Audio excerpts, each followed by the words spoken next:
હે બગીચામાં આતંકવાદી આવ્યો હોય તો હું બધાને બચાવી લઉં, એની જ બંદૂક લઈને એને જ મારી દઉં, પછી મને ભારત રત્નનો એવોર્ડ મળે.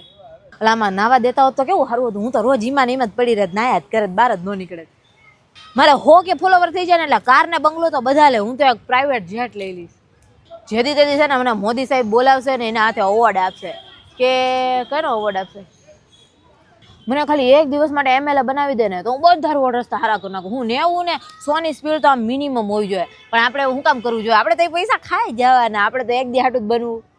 ઓલા કોરોનાની જેમ છે ને ગમે ત્યારે ઝોમ્બી વાયરસ આવી કે એટલે ગમે નથી ઝોમ્બી આવે હું, એટલે હું તો તૈયારીમાં જ છું કે છે ને બધા મારા મમ્મી પપ્પા ભાઈ બધાને આમ સેફ જગ્યાએ સૌથી ઊંચી બિલ્ડિંગ હોય ના લઈ જાય, ખાવાનો બાવાનો સ્ટોક રાખીશ. હું રાતોરાત હું વાયરલ થઈ ગયો હોય ને કરોડો રૂપિયા મારા ખાતામાં આવી ગયા હોય તો હું કાંઈ કામ જ ન કરું, હું પૈસા જ ઉડાડ્યા રાખું. એટલે એક વખત તો મકાઈનું ઝાડું ગયું, હું આ તૂટશે કેમ? ભવિષ્યમાં ઝાડું કે પછી રોજ ખાવા આવી થાય.